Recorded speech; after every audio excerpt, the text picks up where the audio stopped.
Operações da Receita Federal contabilizam até 3 milhões de reais em produtos contrabandeados só em Ribeirão Preto nos últimos 4 meses. O crime cresce por aqui e em todo o país. Na Receita Federal de Ribeirão, alguns dos últimos produtos retidos para verificação. Entre eles, celulares e outras mercadorias de origem estrangeira com suspeita de contrabando, quando entram no país de forma clandestina, sem pagamento de impostos e outras ilegalidades. Por exemplo, cigarros eletrônicos. Cigarros eletrônicos eles são proibidos pela Anvisa para estar no Brasil. Então, não existe possibilidade de um cigarro eletrônico estar regular no Brasil. Ele está sempre irregular. Já, por exemplo, um equipamento eletrônico, ele é permitido estar no Brasil, mas ele precisa ter entrado de maneira regular, através de uma declaração de importação, passar pelos procedimentos aduaneiros, recolher os devidos tributos e assim ele pode ser colocado à venda. A Receita Federal tem intensificado as fiscalizações contra os crimes de contrabando e descaminho. Nos últimos 4 meses, o trabalho resultou em até 3 milhões de reais de produtos apreendidos com sonegação de tributos, isso só em Ribeirão.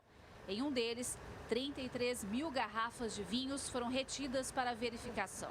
Sem contar a Operação Octopus, junto com a Polícia Federal, que se estendeu à região, com apreensão de joias, relógios, carros luxuosos e mais de 20 pessoas detidas. Esse sistema de contrabando e descaminho, ele invariavelmente ele serve para financiar outros ilícitos, principalmente tráfico de drogas, contrabando de armas, lavagem de dinheiro, de tráfego. Então, isso nunca é um procedimento isolado, isso faz parte de um contexto muito maior e é aí principalmente que está o nosso foco. Não é só no comerciante pequeno, não, é principalmente naquele maior e que movimenta uma quantidade muito maior de dinheiro. O comerciante pequeno aqui é só a ponta, é a finalização da operação, mas tudo está muito anterior a isso e muito maior que isso, e é aí que está o nosso foco de verdade. Os comerciantes e empresários precisam tomar muito cuidado para não fazerem parte do crime na hora de comprar os produtos para revender.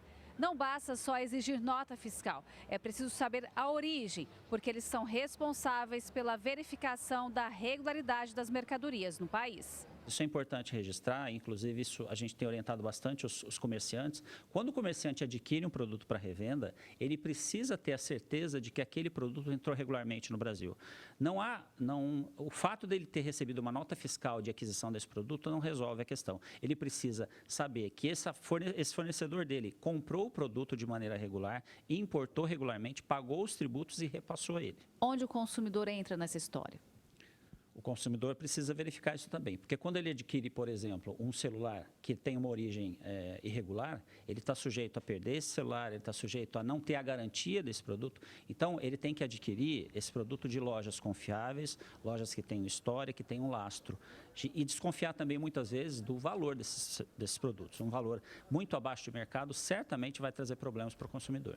A Associação Comercial e Industrial de Ribeirão também orienta os comerciantes e destaca que um estabelecimento manchado pelo crime pode perder a credibilidade para sempre. A imagem demora muito a marca a ser construída para pôr em risco por conta de uma operação inidônea. Que o comerciante sempre estude o seu fornecedor, procure buscar a idoneidade desse fornecedor para que os produtos por ele fornecidos sejam legítimos, né? Tenham nota fiscal. Então, a gente orienta, exija sempre a nota fiscal para que você possa, inclusive, repassar essa nota ao consumidor, garantindo a ele tanto a transparência na operação quanto a procedência do produto. A vantagem que aparece a princípio, ela pode tornar um prejuízo muito maior que vai ser difícil de ser reparado. Gislene Lopes para o Jornal da Clube.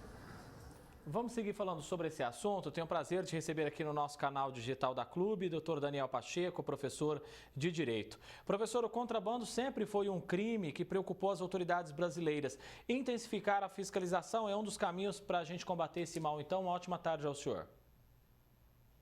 Muito boa tarde. Sim, a fiscalização é sempre muito importante. A gente precisa sempre intensificar essa fiscalização, né? Porque nós temos fronteiras muito grandes no Brasil, países fronteiras continentais, né? Então, quando não fiscaliza, não tem jeito. Acaba entrando esse tipo de mercadoria mesmo e, às vezes, entra até pelos próprios aeroportos, né? Apesar de toda a fiscalização que existe. Então, sempre é uma saída importante.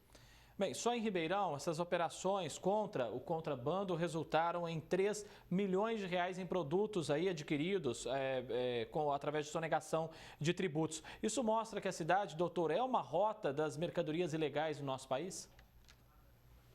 Com certeza, né?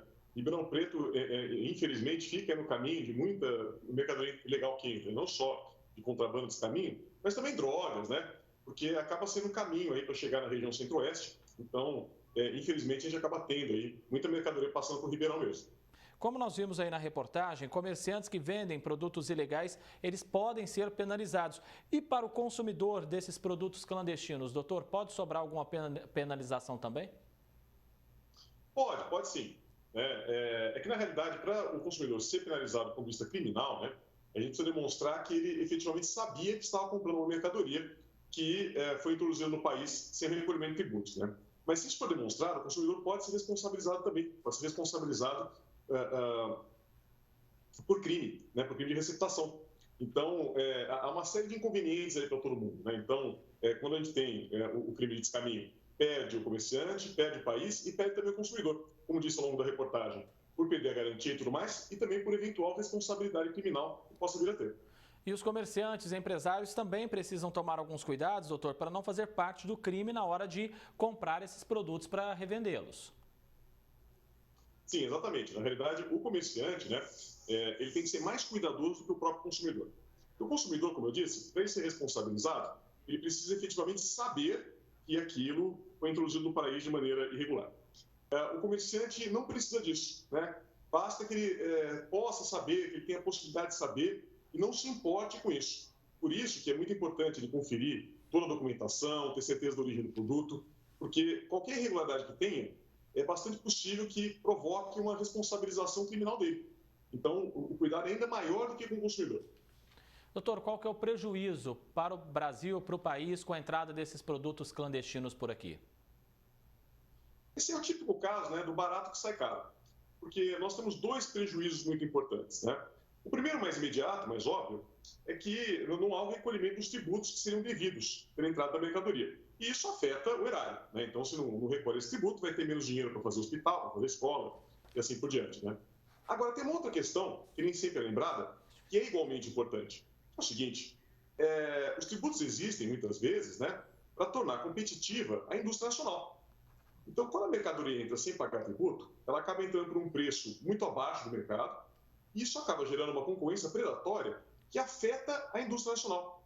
E o que pode fazer até com que indústrias fechem e pessoas percam o emprego. Então, esse é um crime bastante grave, que tem que ser efetivamente combatido. Doutor Daniel Pacheco, professor de Direito, muitíssimo obrigado, professor, mais uma vez pela presença do senhor aqui no Jornal da Clube. Um grande abraço. Eu que agradeço, é sempre um prazer estar com vocês.